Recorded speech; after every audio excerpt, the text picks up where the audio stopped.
And we're live. Content provided at the event is for general information only and not intended to provide specific advice or recommendations for any individual. Any performance reference is historical and no guarantee of future results. All indices are unmanaged, may not be invested into directly. Any economic forecast set forth during the event may not develop as predicted. There can be no guarantee that any strategy will be successful.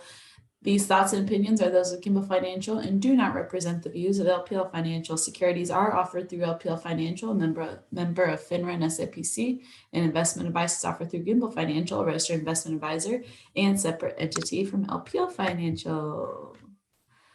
Welcome back, everyone. It's good to be back, Amanda. Good to see you. Likewise. Douglas, I forgot what you looked like. Yeah, that's right. It's been about a month since I've been on here, I think. We've been out exploring the West, and the way that I would picture this for you at home would be, imagine your largest rug in your house and having everyone in your family sit on that rug for about 3 weeks. And you'd have your refrigerator there, you would have your stove there, and that's where you would do life. So that's what we've been doing. We've been roaming around Glacier and Yellowstone in a travel trailer, and it's just been the best. So thanks everybody for that. Thanks everybody for allowing me to go and for the processes here to do it. It's amazing. We're glad that you were able to go on an adventure. That's what it's all about. We trekked out that way too, and we came up to a mountain peak and ran into a squirrely group of people out in Montana. Yeah, it's pretty funny. Keith and I ended up at the same place on vacation this summer, which we didn't plan out. It was that's just how it happened, and so it made for a great adventure. I thought I'd just kick off with some vacation travel ideas because Doug and I kind of reacquainted ourselves at some training on Monday from the First Trust organization, and they gave us some thoughtful things. But as we were trekking west, I think about the time we got to Iowa was when we noticed that there weren't clouds and there wasn't clear sun. And in all of our journeys, we've seen that in the past as well. We've seen where the wildfires bring smoke through. I don't know the whole idea, but I assume the jet stream somehow carries that smoke.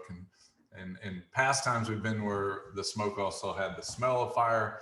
This time we just had the haze of it. I don't know if you guys experienced that or not, Doug, but that was probably about 4 or 5 days of our travel that we experienced that. And you only know what you know. I mean, during the London fog events, if you lived in London, in all the fog, you would have concerns about that and how you would see and navigate. If you live here in the Midwest, you've been getting a lot of rain and enjoying that. If you live west, you're missing the rain. And so we only know what we know, but the forest fires themes is a pretty big one in the West, and it's consistently a big theme.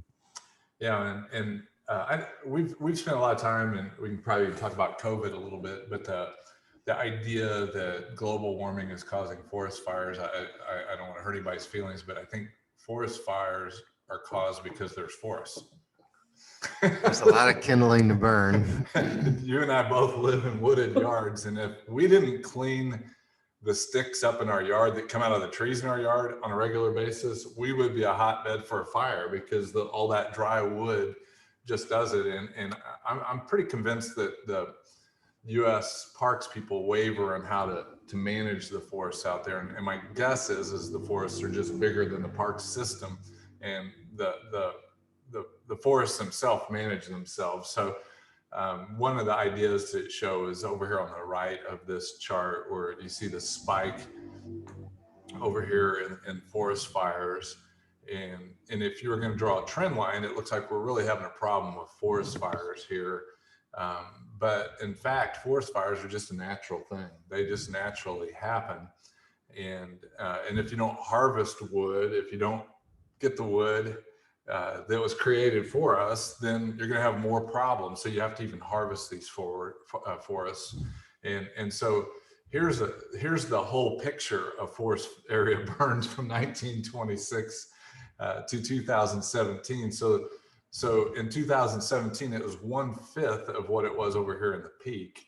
And so, you know, if you hear people screaming about how the world's burning down because of forest fires and global warming, it's probably somebody that's misinformed on the history of it. And I could simply suggest to you that this chart over here, we talk about charts all the time. This chart is what happens probably without the forest system in place. That nature takes care of its own challenges. Like a too heavily wooded forest is a problem, and so it burns itself out. And then all of a sudden, because it burns itself out, you don't have any forest to burn anymore. And all those saplings and all those, you know, the pine trees require high temperatures for those pine cones to drop the seeds.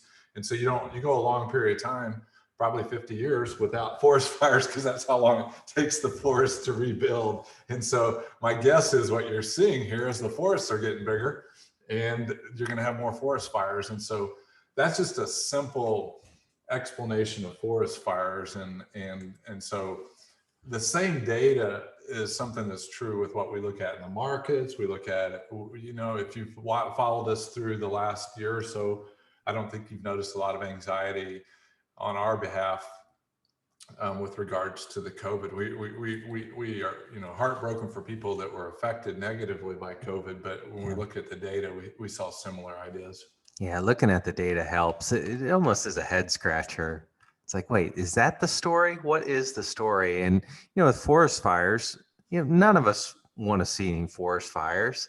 I mean, when I was driving through the mountains, I saw signs that said, make sure your chains are connected. And so, you know, that's what we would do. We would make sure our chains are not dragging in between our vehicle and the trailer.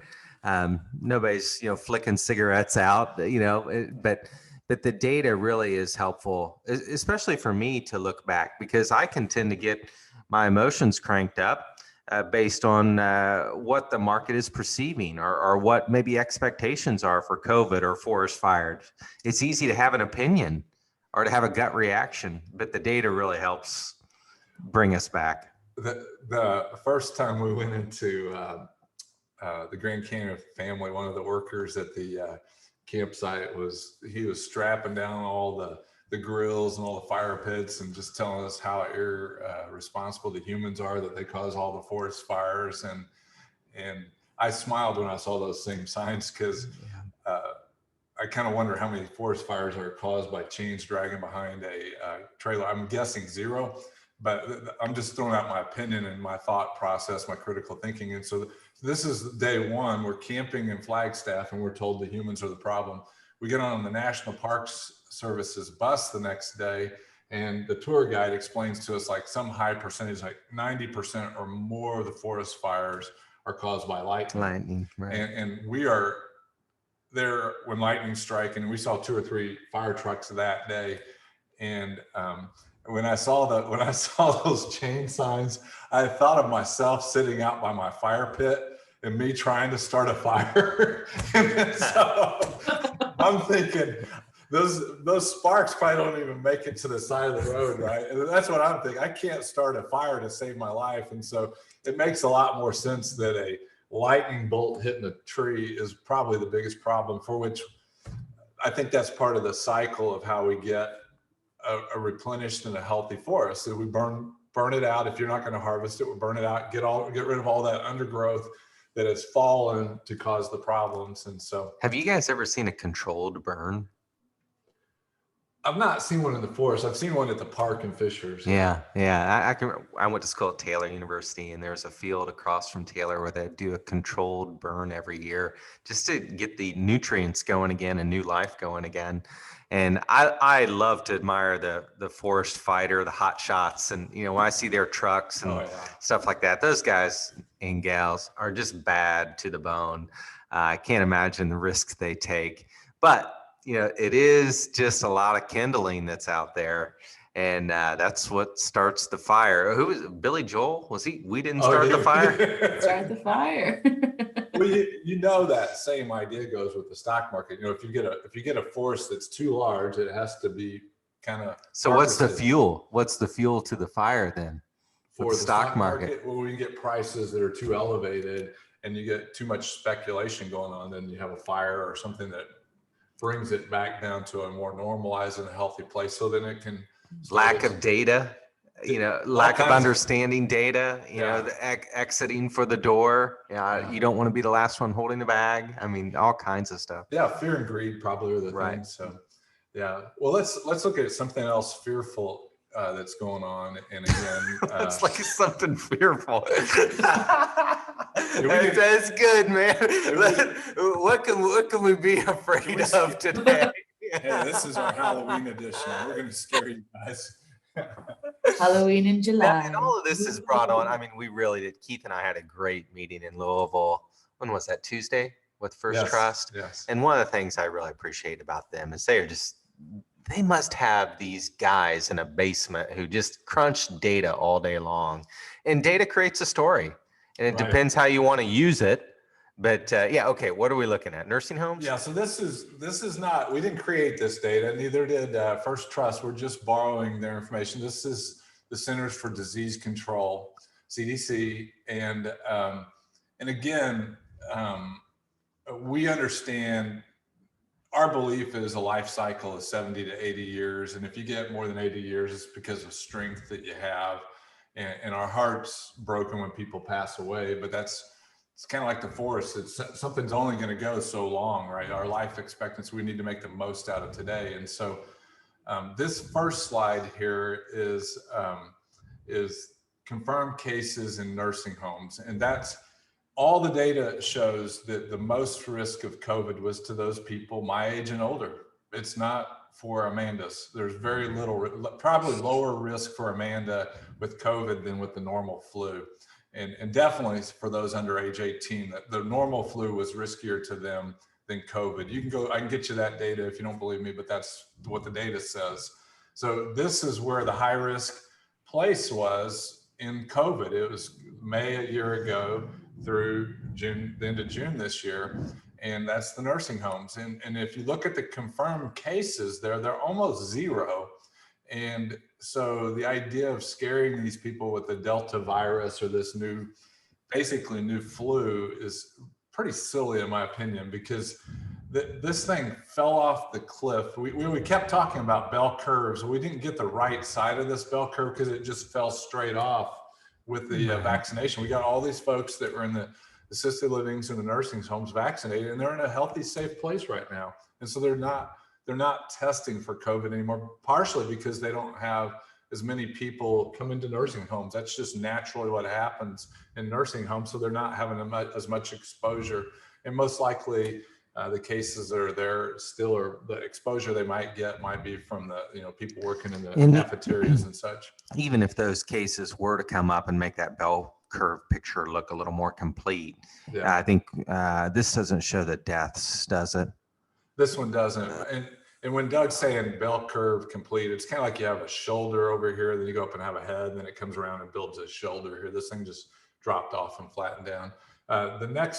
The next picture of this, I just want to show you. This is just the U.S. population, I believe. And again, age-adjusted death rate. This is, again, CDC data from 1900 to 2020.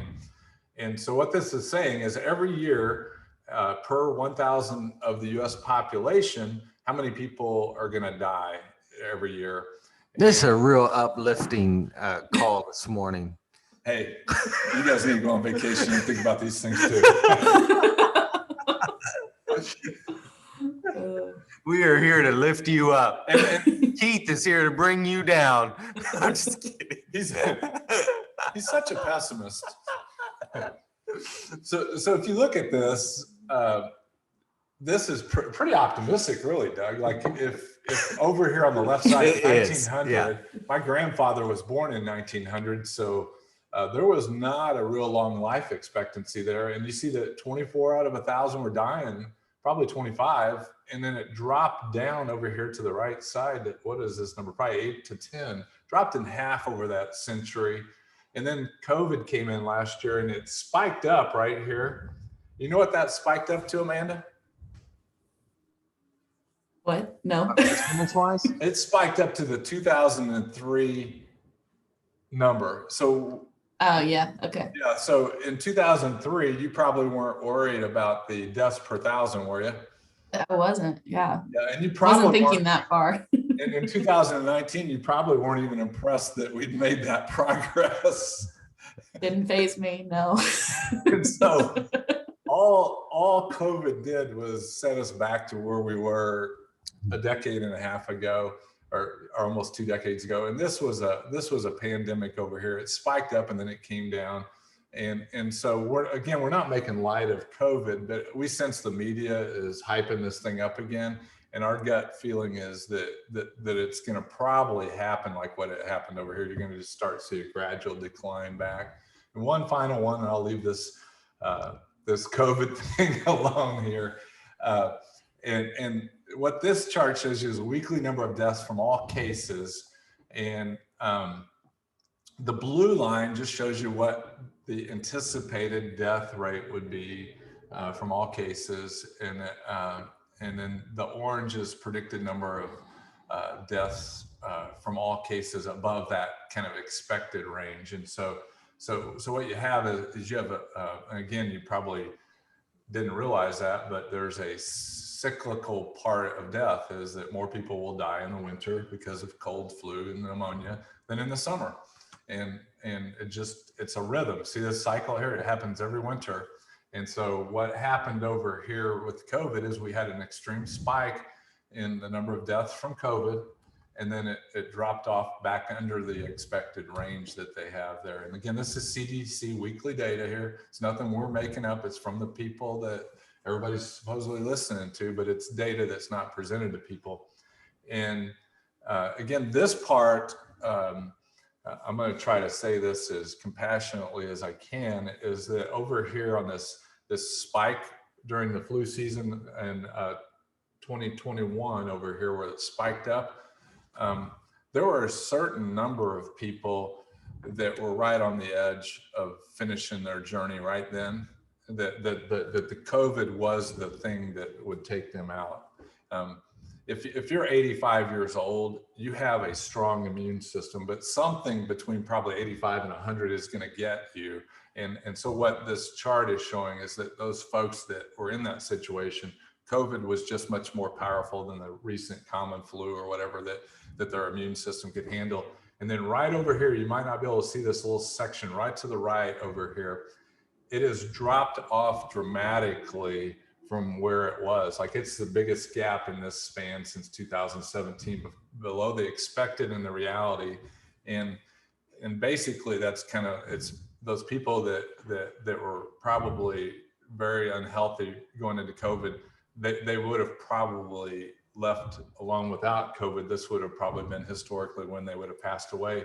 But because that was pulled forward into 2021, that it's going to probably show not a shortage, just a decrease in passings in the weeks and months ahead. There you go. I'm done talking. You know, we talked about like the forest fire. We looked at the data. We looked at the data in COVID, and sometimes I wish air conditioning wasn't invented, because then I think Washington policymakers probably would have gone home for the summer to some lake house they owned, you know, and we just wouldn't have this telephone game of information building upon information. And so it's a retreat. It's nice to look at the data. Math just, it doesn't have emotions to it. And so that's why we spend a lot of time even looking at stock charts. On Monday, the market gave up a lot of steam, and it was due to, well, at least the story, the headline was, it was due to the Delta variant. And then the last few days, including today, the markets have been going pretty great. Yeah. And so sometimes it just takes some time for us to look at the data and settle things down a bit. You're right. And maybe moving to a more positive component is that our desire to help you, our friends, is just enormous. And we've had a couple situations in the last week where people have thanked us for bringing value beyond just even explaining the charts or telling how forest fires works or whatever. And one of those, I think it was Ken Moore that told me that Ken was a man who trained me many, many years ago. And he told me that what you want are clients. You don't want customers. He said the grocery store has customers and there's no loyalty or no relationship. But there's a little bit, but not like what you want. He said, you want clients, and a client is somebody who calls you and asks you what car to buy. And I literally just before this got off the phone with that conversation. Even in this cycle, car buying is a lot more confusing than normal because of the supply chain disruptions. And Connie and I got a car to go on vacation because of that supply chain disruption. It just made more economic sense for what we were trying to do. And so I just thought that was a really interesting conversation. Thanks for helping me. What her comment was, Keith thinks that I got a financial advisor who I can call and talk to about my cars. And so then I was making me think of a conversation Doug had with me earlier this week that he had somebody call and talk to you about thanking you about absorbing some of the emotional part of this. And maybe you retell that part of the story, Doug. Well, I say we're all battling things that cross our path. And most of the time, those things that cross your path, at least for me, happen about 2 a.m. when I'm defenseless and there's nothing for me to do. I can't go on a bike ride or mow the lawn or anything like that. I'm just lying there in bed thinking about whatever is crossing my path. And we know you battle those things too. And so if we can talk about those things that are concerned to you or that you see are important for this season of your life, my hope is that adds a lot of value for not just your investment dollars, but for the game plan that you have for your family's life, for the dreams that you have that you want to check off. Like, for example, that trip that we took out west, I don't think my 4 boys would be that much better off inheriting $2 extra thousand versus us taking that trip and really locking in some good times together. And so it's just, those things that are important to you. Let's refocus back on those and address some of the thoughts that you have bouncing through or in between your ears. And so she essentially said something like, thanks for absorbing the emotional energy. And I couldn't imagine absorbing somebody else's financial emotional energy. And that's really, it's not something we ever talk about, but it's a real part of our role is that we absorb a lot of, we're kind of like the bowling bumper guards for people. I know it's emotional for you as our friends and clients. However, there's stuff that we have to emotionally sort through decisions. We're making decisions on your part. You get a scorecard called your statement, and you can gauge what we're doing on those sorts of things. And we have to make decisions that are risky on our behalf on making decisions for you. And I was reading, there's an old book called Market Wizards, and I was reading about a fellow named Mark Weinstein today. And it was talking about a time there was an investment that he couldn't get out of. Okay. And I know one of my things I steer clear of are illiquid investments, because it's hard enough when you have an investment go against you, but then if you can't get out of it, that's even worse. And so he was stuck in this investment with all of his wealth, and he couldn't get out, and it was dropping 10% a day. And I think it took like 5 or 6 days for him to get out. Let's see, I'm doing some math here. And the question the interviewer asked him here is he says, do you remember your emotions at this time? And emotions are such a big component of this thing that it's unbelievable. And he said, I was in a state of shock and had no decision-making capability left whatsoever. Yeah. And so I would suggest to you, our friends and clients, that some of the decisions we make may not look like they're the best things in hindsight, but sometimes we're making decisions that we think are the best for you, and also at the same time guarding our ability to make future decisions for you. And so that's part of the decision grid that we don't really talk a lot about, but us protecting our emotional capital and being able to make consistently good decisions for you is just strategically part of what we have to do. I think about illiquid investments, and one of my friends, he bought a rail car of potatoes once, and the potatoes weren't flying off the shelf, and they had this rail car of potatoes just rotting. And so there's a time value. We understand that. And we talked about lifespan. There's a time value to your money, to your life. But again, it's what do you want to do with this stuff? You're the boss. Yeah. Help us know how to help you know what to do with your money, and where to place it for your dreams and what you're really looking forward to. I think that idea of that $2,000 that your kids won't miss or gain Right. for an inheritance, that's a real idea that may be unspoken or spoken. And I'm thinking if each of us, and sorry for you on this, Amanda, thought maybe less about what our kids get from us and more about living, that's really a big deal, because the financial services industry will reinforce you worrying about your money even beyond your lifetime. And I think that causes people sometimes to miss out on living. And so I just want to emphasize that living is more important than leaving a legacy. And I'm not negating, I hope my kids aren't watching, I'm not negating leaving a legacy. Right. Or that we want to see you grow your money. Right. We really do. We also want to be like, what's Warren Buffett's rule? Don't lose me any money. Yeah. I mean, those things are important to us. Yeah. Yeah. And so I just had a conversation yesterday with a client who they've pretty much done everything they want to do.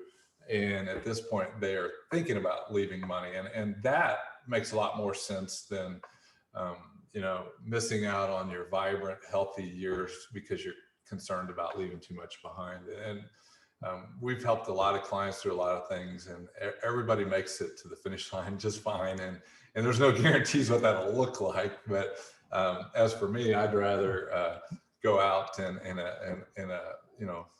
a blast of glory than resting out. So I'm doing my best to try to get that done. There's a lot of encouraging data out there too. This meeting Keith and I were at, we looked at several pieces of data, not just health stuff, not just forest fires, just data in general about the stock market.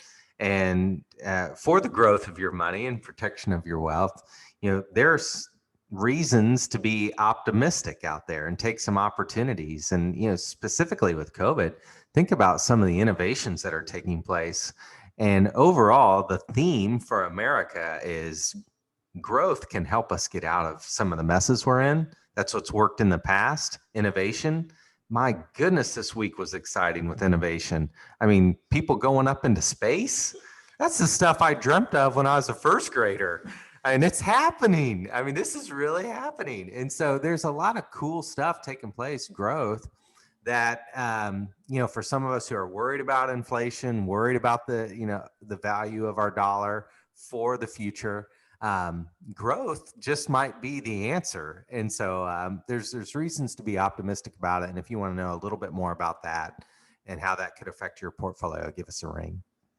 Yeah, I was out for dinner one night this week, and my server had their 52nd birthday this week, and we started talking about it. And I said, I know where I was born, where I was the day you were born. And I go, I hope that's not a little squirrely for you, is it?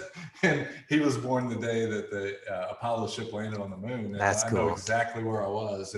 And so you may remember the day that Bezos flew up into space and came back. But the idea of Bezos doing that was that America was not built by timid, scared people. That's right. It was built by bold, aggressive people who have an optimism for the future. So this multi-billionaire risked his own life and his own invention to go up to space to show others that it could be done. That's not the first time. I mean, we were talking about this earlier this week, like when Lear jets were having problems, Mr. Lear himself, he went up and flew once he thought it was safe again. Yeah, I think that's the kind of leadership America needs today. We don't need cowering leaders. We need leaders that will get out in front and do what they think is right for their customers or their constituents, whatever it might be. But to breed fear is just not anything that America's ever been about. I want to say one more. I know we're pressed on time here, but this is another thing I'm excited about. I had not thought about this until it was pointed out to me. So I want to share it with you. There's a lot of help wanted signs out there. When I traveled, I couldn't get some stuff done. It's okay. But I'm pretty optimistic that when people get back to work, that's going to help our GDP jump. Yeah. And so I'm pretty excited for everybody to get back to work who's not right now and just see what happens with that. And so there's reasons to be optimistic, and it's not Pollyannish. I mean, we're basically just looking for opportunity. Yeah, well, it's a great time to be alive. The opportunities abound. Who knows what might unfold in the months and years ahead, but I encourage you to keep the faith. You want to go up in a rocket? Amanda, would you go up in a rocket?